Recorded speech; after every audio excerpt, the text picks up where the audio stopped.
إنا نحن نزلنا الذكر وإنا له لحافظون.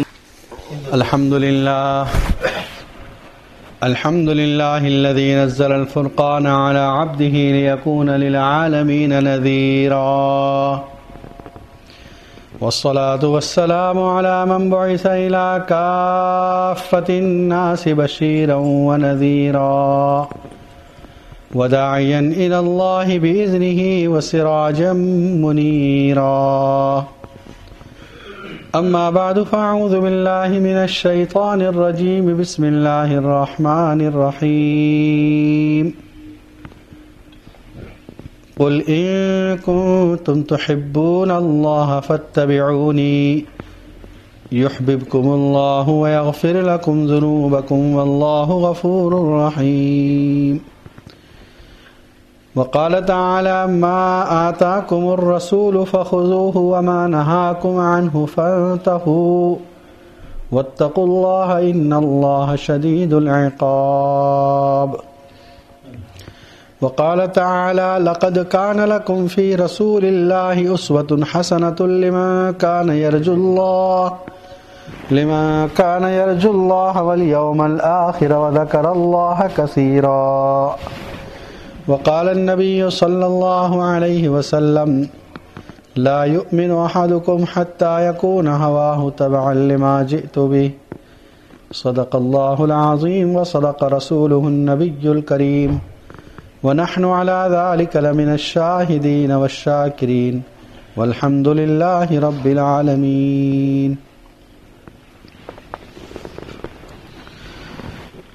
عزیزان محترم، اللہ تعالیٰ نے رسول اکرم صلی اللہ علیہ وسلم کی ذات کو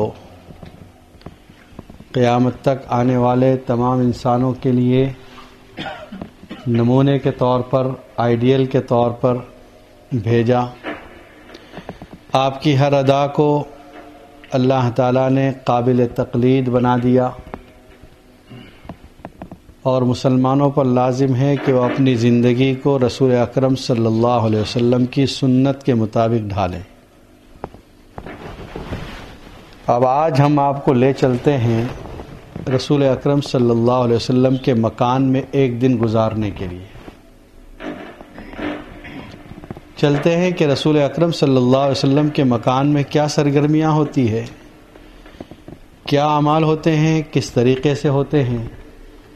ان سب کو دیکھیں. آپ تصور کی آنکھ سے آپ اس بات کو دیکھنے کی کوشش کریں اور یہ محسوس کریں گویا میں آپ کے مکان میں اس وقت موجود ہوں. سب سے پہلے ہم مدینہ طیبہ چلتے ہیں، وہ شہر جس کو اللہ تعالیٰ نے اپنے آخری نبی کی ہجرت گاہ کے طور پر منتخب فرمایا. اور وہ شہر کہ جب آپ صلی اللہ علیہ وسلم فتح مکہ کے موقع پر مکہ مکرمہ آئے تو مدینہ کے جو صحابہ کرام آپ کے ساتھ ہیں انہوں نے آپس میں یہ چیمے گوئیاں کی کہ اب تو نبی صلی اللہ علیہ وسلم مکہ سے واپس نہیں جائیں گے مدینہ، اس لیے کہ مکہ فتح ہو گیا، آپ کا اپنا وطن ہے، آپ کی مقام پیدائش ہے، اللہ کا گھر یہاں پر ہے. آپ کو اس بات کی اطلاع ملی تو آپ نے صحابہ کو بلوایا ان کو اور کہا کہ یہ کیسے ہو سکتا ہے؟ تم نے اس وقت جب مجھے پناہ کی ضرورت تھی پناہ دی ہے، اس وقت جب مجھے مدد کی ضرورت تھی مدد کی ہے. یاد رکھو میرا جینا بھی تمہارے ساتھ، میرا مرنا بھی تمہارے ساتھ ہوگا. اور آپ صلی اللہ علیہ وسلم مدینہ طیبہ پھر گئے. مدینہ طیبہ میں جب آپ جاتے ہیں دور ہی سے جو چیز نظر آتی ہے وہ ہے جبل احد، وہ پہاڑ جس کے بارے میں نبی اکرم صلی اللہ علیہ وسلم کا فرمان ہے: ھذا جبل یحبنا ونحبہ. یہ وہ پہاڑ ہے جس سے ہم محبت کرتے ہیں، یہ ہم سے محبت کرتا ہے. جبل احد سے جب آگے بڑھتے ہیں مسجد نبوی کے قریب پہنچتے ہیں، سب سے پہلے مسجد کے قریب زوجات رسول آپ صلی اللہ علیہ وسلم کی بیویوں کے کمرے ہیں. وہ کمرے جن میں سے ایک میں آپ صلی اللہ علیہ وسلم آرام فرما ہیں، حضرت عائشہ صدیقہ رضی اللہ تعالی عنہ کا کمرہ۔ کمرے میں جانے سے پہلے آپ یہ تصور کریں کہ نبی اکرم صلی اللہ علیہ وسلم کیسے تھے۔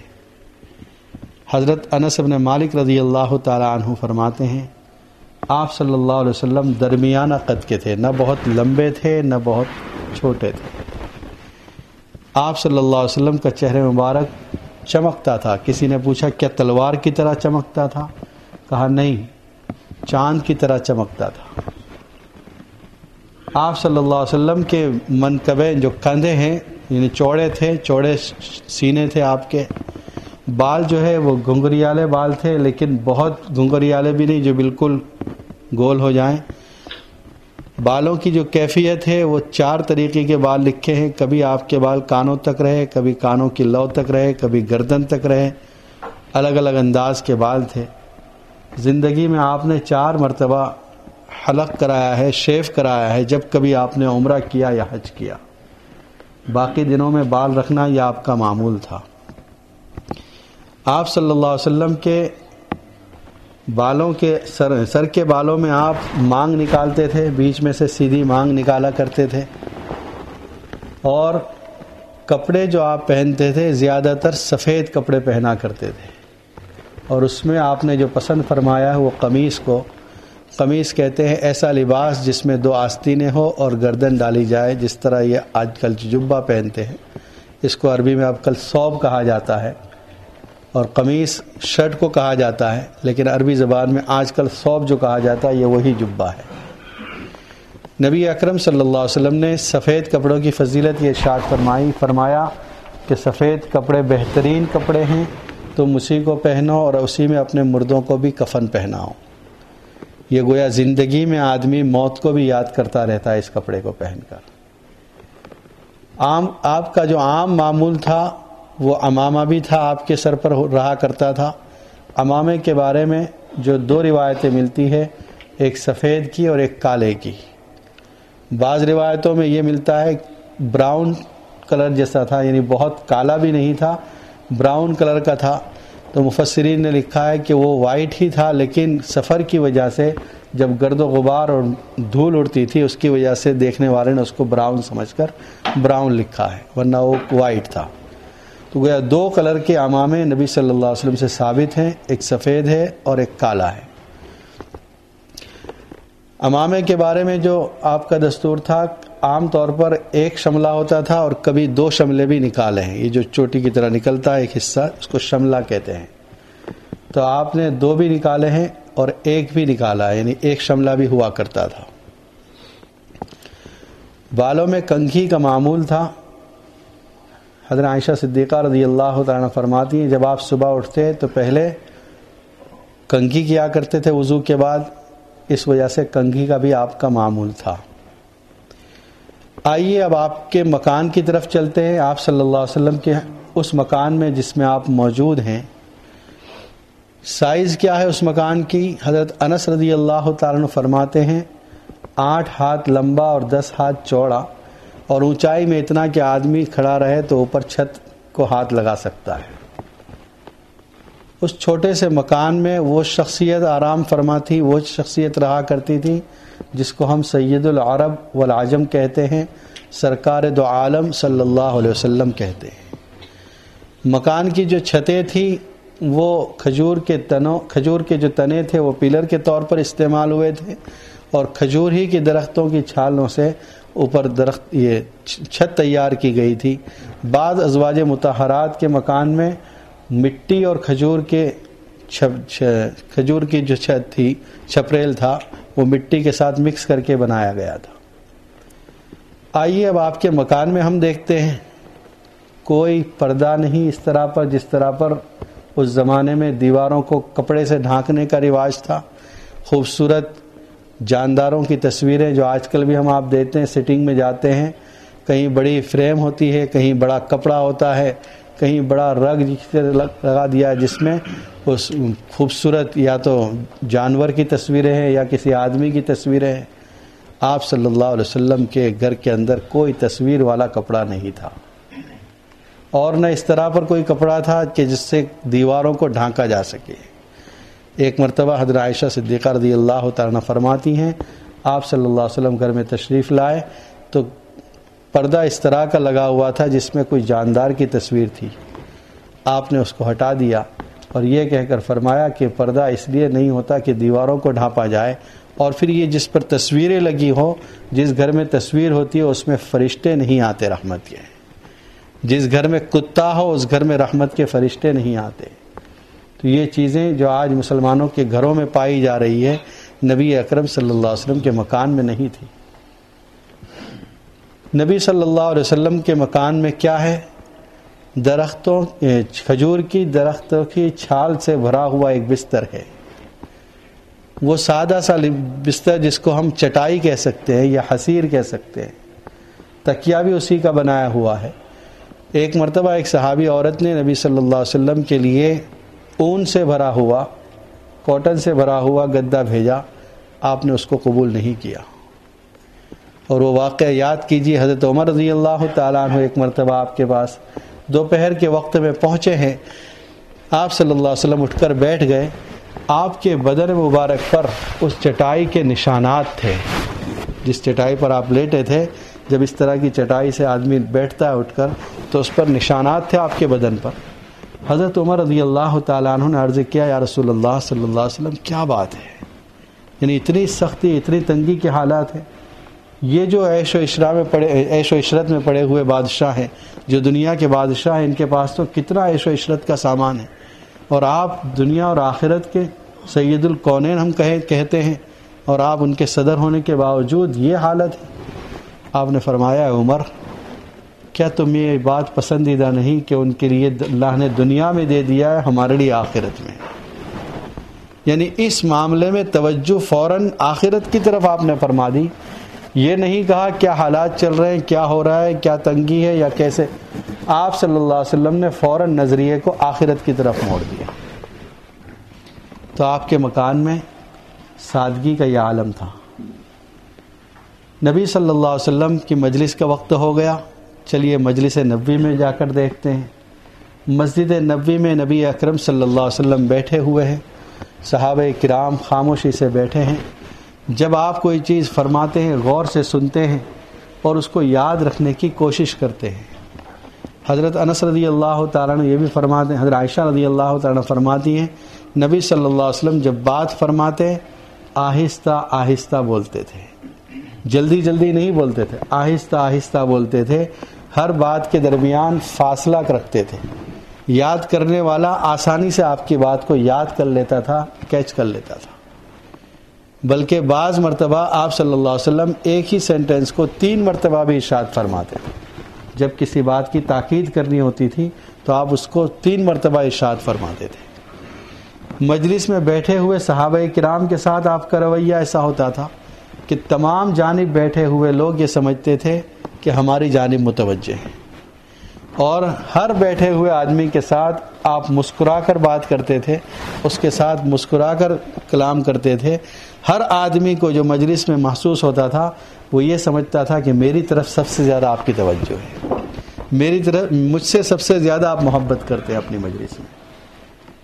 کوئی چیز آتی ہدیے کی تو آپ اس کو قبول فرماتے، صدقہ ہوتا تو مستحقین کو صرف کرنے کا حکم دیتے تھے، بھائی اس کو تقسیم کرو۔ ہدیہ ہوتا آپ خود بھی اس میں سے تناول فرماتے، کھا لیتے، اور صحابہ کرام جو موجود ہوتے ان کو بھی دیا جاتا۔ اس میں یہ طریقہ ہوتا تھا کہ جو رائٹ پر ہے وہاں سے شروع کیا جاتا تھا، کہ جو آپ صلی اللہ علیہ وسلم کے رائٹ سائڈ پر بیٹھا ہے وہاں سے شروع کرتے اور پھر مجلس میں سب کو دیا جاتا تھا۔ نبی اکرم صلی اللہ علیہ وسلم سخت کلامی نہیں فرماتے تھے۔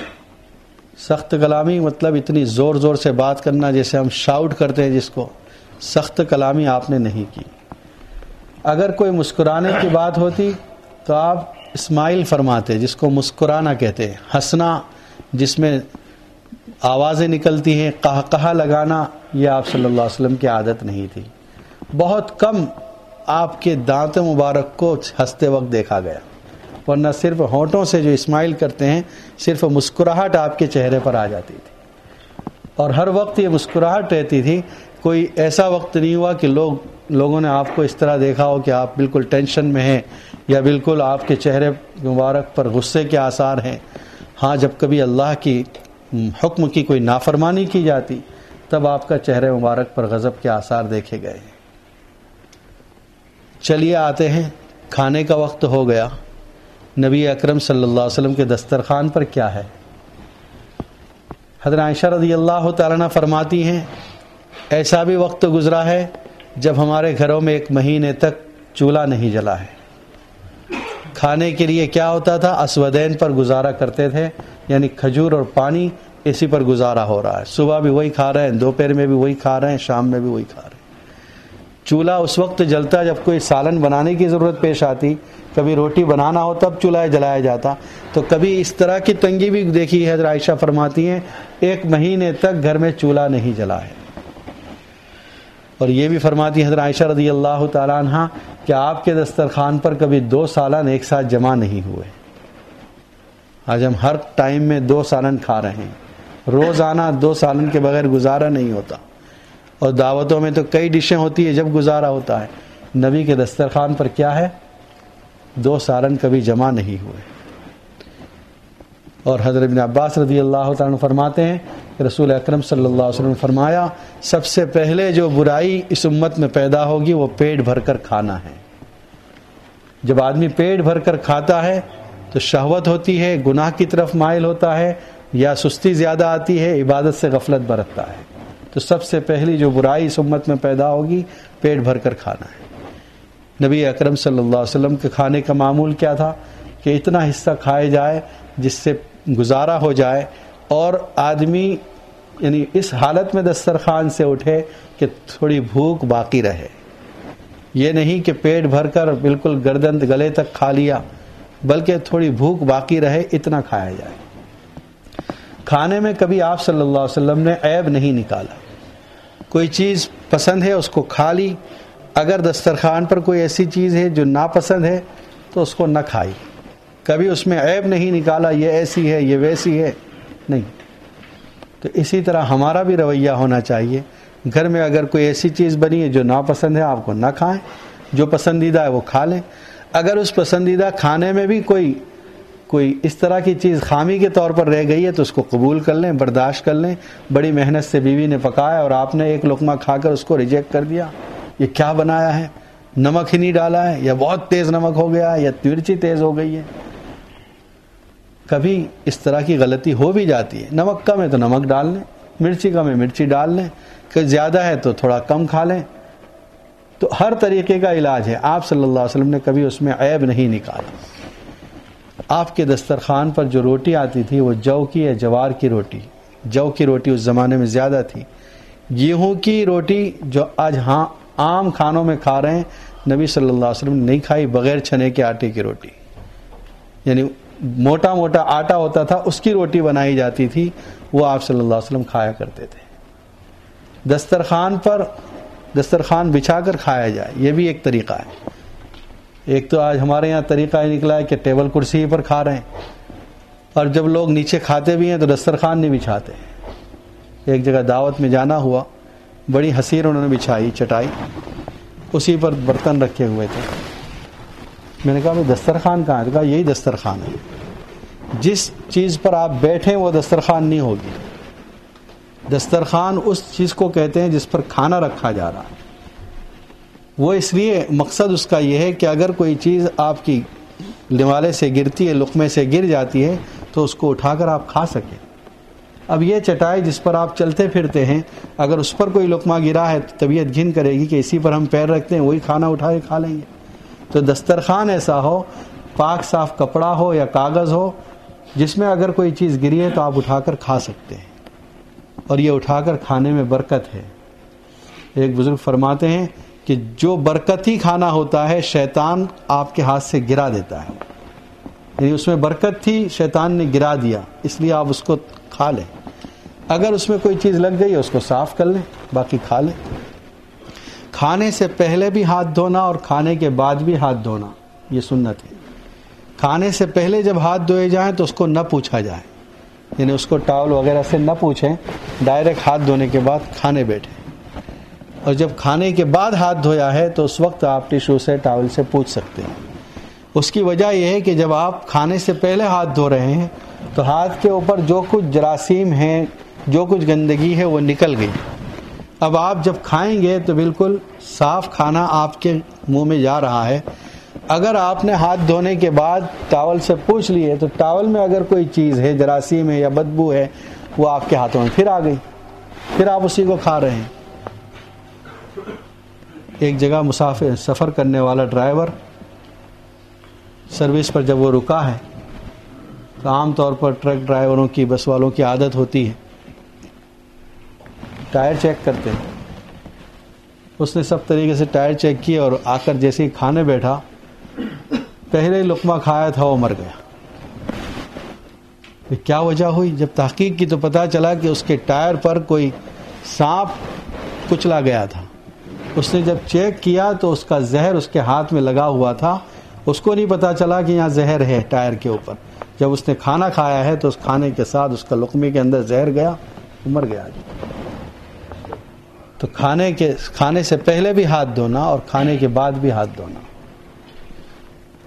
کچھ لوگ سمجھتے ہیں میٹھا کھانا یہ پہلے سنت ہے یا بعد میں سنت ہے۔ یاد رکھیے، میٹھا کھانا اس زمانے میں میٹھا کیا تھا؟ کھجور تھی۔ اس کے لیے کوئی اسپیشل ڈش نہیں بنائی جاتی تھی کہ چلو میٹھا حلوہ ہی بنائے جائیں گے۔ تو اگر کھجور کو شروع میں بھی کھا لیں تو اس کی اجازت ہے، بعد میں بھی کھا سکتے ہیں۔ کوئی اس کے لیے طریقہ سنت سے ثابت نہیں ہے کہ پہلے کھایا جائے یا بعد میں کھایا جائے۔ نبی اکرم صلی اللہ علیہ وسلم فرماتے ہیں، سم اللہ وکل بیمینک، بسم اللہ کہہ کر کھانا شروع کرو۔ اللہ کا یہ انعام اور احسان ہے کہ کھانا آپ کی پلیٹ میں آپ کے ہاتھ پر آ گیا ہے، بسم اللہ کہہ کر اللہ کا نام لے کر شروع کریں۔ وکل مما یلیک، وہ کھاؤ جو آپ کے سامنے رکھا ہے۔ دسترخوان پر یا بڑا خوان رکھا ہوا ہے، اس میں سب چیزیں برابر ہیں اور آپ اپنی طرف سے نہیں کھا رہے ہیں، دوسروں کی طرف سے بوٹیاں کھینچ کر کھا رہے ہیں، یہ ادب کے خلاف ہے۔ جو اپنے پاس ہے اس میں سے کھائیں۔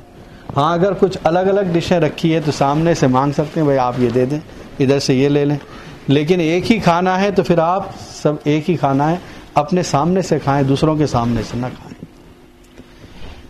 پینے کا جو دستور ہے، دائیں ہاتھ سے پئیں۔ عام طور پر آپ دیکھیں لوگ دائیں ہاتھ سے کھا تو لیتے ہیں لیکن ڈرنکس لیفٹ ہینڈ میں ہوتا ہے، ادھر سے کھا رہے ہیں سیدھے ہاتھ سے، الٹے ہاتھ سے پی رہے ہیں، یہ سنت کے خلاف ہے۔ پینے کے اندر یہ دیکھا جائے کہ پہلے گلاس کو دیکھیں، اندر جو چیز ہے پانی وغیرہ اس کو بھی دیکھ کر پئیں، بغیر دیکھے نہ پئیں۔ حتیٰ کہ اس پر بھی تاکید کی ہے کہ رات کے وقت بھی اگر کوئی چیز آپ نے گلاس وغیرہ میں رکھی ہے تو اس کو دیکھ لیں، ہو سکتا ہے کوئی کیڑا اس میں گر گیا ہو، دیکھ کر پئیں۔ 3 سانس میں پئیں، بسم اللہ پڑھ کر شروع کریں، الحمدللہ پر ختم کریں۔ 3 سانس کا مطلب ہر سانس کے بعد آپ اس برتن سے منہ الگ کریں گے، اس کے بعد سانس لیں گے۔ اگر کوئی چیز گرم پی رہے ہیں آپ، چائے ہے، کافی ہے، تو اس کو گرم ہونے کی وجہ سے پھونک نہ ماریں، اس لیے کہ پھونک کے ذریعے بیکٹیریاز اور جراثیم آپ کے منہ سے اندر جا رہے ہیں، پھر اسی کو آپ پی رہے ہیں، تو تھوڑی دیر ٹھنڈا ہونے دیں، اس کے بعد پی لیں۔ اور حدیث میں یہ بھی آیا ہے کہ ٹھنڈے کھانے میں برکت ہے، بہت گرم کھانا نہ کھایا جائے۔ جیسے کچھ لوگوں کی عادت ہے کہ جیسے چولہے سے اترا بس سیدھے پلیٹ میں رکھ کے کھائیں گے یا کیٹلی سے نکال کے فوراً چائے پئیں گے۔ گرم کھانے میں برکت نہیں، ٹھنڈے کھانے میں برکت ہے۔ ہاتھوں سے کھائیں، ہاتھوں سے کھانا یہ سنت ہے، اس میں بھی 3 انگلی کا استعمال، یہ بیچ کی انگلی، کلمے کی انگلی اور انگوٹھا، اس کا استعمال کریں۔ اگر ضرورت ہے، کوئی ایسی چیز ہے جو 3 میں نہیں آ رہی ہے تو 4 یا 5 کا بھی استعمال کر سکتے ہیں، لیکن ہر چیز میں 5 کا استعمال نہ کریں۔ اگر کوئی چیز 3 انگلی سے آپ کھا سکتے ہیں، 3 انگلی سے کھائیں۔ ایک مرتبہ سعودی عرب کے بادشاہ اور امریکہ کے صدر، یہ دونوں کھانے بیٹھے۔ ریگن نے جس وقت اس بادشاہ کو فیصل تھا اس زمانے میں، اس نے ہاتھ سے کھانا شروع کیا تو ریگن نے کہا، ہز میجسٹی، کیا بات ہے، کیا بات ہے، آپ اپنے ہاتھ سے کھا رہے ہیں، فورک اور اسپون جو ہے چمچے سے اور اس کانٹے سے نہیں کھا رہے ہیں آپ۔ بادشاہ نے کہا، کیوں، کیا بات ہو گئی اس میں؟ ہاتھ سے، اگینسٹ آف ہائیجین کے خلاف ہے یہ تو، اپنے ہاتھ سے کھانا۔ بادشاہ نے کہا، تم کو پتا ہے یہ میری انگلیاں ہیں، صرف میرے منہ میں جاتی ہے. اس ہوٹل کے چمچے اور چھری کانٹے کتنے سینکڑوں ہزاروں لوگوں کے منہ میں جا چکے ہیں. ہائیجین یہ ہے یا ہائیجین وہ ہے؟ اور پھر دوسری بات، اس کے اندر اللہ تعالیٰ نے سینسر بھی رکھا ہوا ہے. آپ جب ہاتھ سے وہ چیز اٹھا کر کھا رہے ہیں تو آپ کو پتا ہے کہ گرم ہے یا ٹھنڈی. اگر آپ نے چمچے کے اندر لے لی، اسپون کے اندر لے لی اور منہ میں ڈال دیا بہت گرم ہے، زبان جل جائے گی، کیونکہ اسپون میں تو سینسر نہیں ہے کہ کتنی گرم ہے کتنی ٹھنڈی ہے وہ چیز. تو اس لیے ہاتھ سے کھانے میں برکت ہے. اور پھر یہ لکھا ہے ماہرین نے کہ ہاتھ کے اندر جب کھاتا ہے بندہ تو اس کی انگلیوں سے ایک مخصوص قسم کا پلازما نکلتا ہے، وہ اس کے ڈائجسٹنگ کے اندر، ہضم کے اندر مفید ثابت ہوتا ہے. تو اگر آپ چھری کانٹے سے کھا رہے ہیں تو وہ چیز پیدا نہیں ہوگی، اس لیے ہاتھ سے کھانا. چلیے دوپہر کا وقت ہو گیا، نبی اکرم صلی اللہ علیہ وسلم نے قیلولہ فرمایا. قیلولہ کہتے ہیں تھوڑی دیر دوپہر کے وقت آرام کرنا. اس آرام کرنے کی وجہ سے صبح تہجد کے وقت اور فجر میں اٹھنا یہ مددگار ثابت ہوتا ہے. یعنی یہ مدد کرتا ہے قیلولہ کہ آنکھ کھل جاتی ہے. جو لوگ قیلولہ نہیں کرتے ان کے لیے مشکل سے آنکھ کھلتی ہے تہجد میں اور صبح کے وقت. اور حدیث میں یہ بھی یاد ہے کہ شیطان قیلولہ نہیں کرتا، اس لیے تم قیلولہ کرو. یہ دوپہر کا وقت ہو گیا. عصر کی نماز کے بعد نبی اکرم صلی اللہ علیہ وسلم نماز کے بعد جا رہے ہیں تمام ازواج مطہرات کے مکان پر، خیریت اور عافیت معلوم کر رہے ہیں، پوچھ رہے ہیں کسی چیز کی ضرورت، کیا حال ہے، خیریت سے ہیں. یہ روزانہ کا معمول تھا آپ کا. حضرت فاطمہ رضی اللہ تعالیٰ عنہ جب آتی آپ کھڑے ہو جاتے، مرحبا کہتے، اپنی بیٹی کا استقبال کرتے. رشتہ داروں کے ساتھ کیسے تعلقات نبھانا وہ بھی آپ نے بتا دیا. ازواج مطہرات کے ساتھ کیسے تعلقات قائم رکھنا وہ بھی آپ نے بتا دیا. رات کے سونے کا مسئلہ آیا، آپ صلی اللہ علیہ وسلم سیدھی کروٹ پر ہاتھ نیچے رکھ کر آپ صلی اللہ علیہ وسلم لیٹ رہے ہیں. کوئی کہے کہ بھئی کتنی دیر اس طرح سوئیں گے، آخر کروٹ بدلنا ہے. اس کا طریقہ ہے کہ شروع میں سوتے وقت آپ اس نیت سے سوئیں کہ میں نبی اکرم صلی اللہ علیہ وسلم کے طریقے کے مطابق سو رہا ہوں. بسم اللہ پڑھ کر سوئیں، اللہم بسمک اموت واحیا، یہ جو دعا ہے یہ پڑھ کر سوئیں. یہ رات کا آپ کا سونا عبادت میں لکھا جائے گا. باوضو ہو کر سوئیں. رات کو آپ صلی اللہ علیہ وسلم کی آنکھ کھلی ہے، جیسے ہی آنکھ کھلی آپ نے مسواک فرمایا. وہ وضو کے وقت، نماز کے وقت کا مسواک الگ ہے. جس وقت آپ اٹھتے تھے فوراً مسواک فرماتے تھے. اس کے بعد اپنے چہرے پر ہاتھ پھیرا اور بسم اللہ الحمدللہ کہہ کر وہ دعا جو اٹھنے کے بعد ہے وہ پڑھی، الحمدللہ الذی احیانا بعد ما اماتنا والیہ النشور. تہجد کی نماز آپ صلی اللہ علیہ وسلم کا معمول تھی. کم از کم 8 رکعتیں آپ نے پڑھی ہیں، 12 بھی پڑھی ہیں تو 4 رکعت، 8 رکعت، 12 رکعت پڑھی جا سکتی. فجر کی نماز کا وقت ہو گیا، حضرت بلال نے اذان دی، نماز کا وقت ہوا، نماز پڑھائی آپ نے. فجر کی نماز ہو چکی ہے، آپ صحابہ کرام کی طرف متوجہ ہو کر بیٹھے ہیں. کسی نے کوئی خواب دیکھا ہے؟ اگر دیکھا ہے تو وہ بیان کرتا، آپ اس کی تعبیر ارشاد فرماتے. آپ نے کوئی خواب دیکھا ہے وہ بیان فرماتے، اس کی تعبیر ارشاد فرماتے. اس کے بعد آپ وہیں پر بیٹھے ہیں سورج نکلنے تک، اور اس کے بعد اشراق کی نماز کے بعد گھر میں گئے ہیں. یہ ایک دن آپ صلی اللہ علیہ وسلم کا آپ کے سامنے بیان کیا، جس میں آپ دیکھیں کہ آپ کا طریقہ کیا تھا. آپ صلی اللہ علیہ وسلم نے کس طرح کھانا کھایا، کس طرح آپ کی زندگی گزری، کس طرح آپ نے ازواج مطہرات کے ساتھ معاملہ فرمایا. اگر آپ سیرت کو سمجھنا چاہیں، سیرت کی کسی کتاب کا مطالعہ کریں اور اس تصور کے ساتھ پڑھیں کہ میں نبی صلی اللہ علیہ وسلم کے پاس حاضر ہوں، آپ کی مجلس میں حاضر ہوں، اور ان افعال کو اپنی زندگی میں اتاریں. حق تعالی شانہ ہمیں نبی اکرم صلی اللہ علیہ وسلم کی سنت کے مطابق زندگی گزارنے کی توفیق عطا فرمائے. آمین. وآخر دعوانا.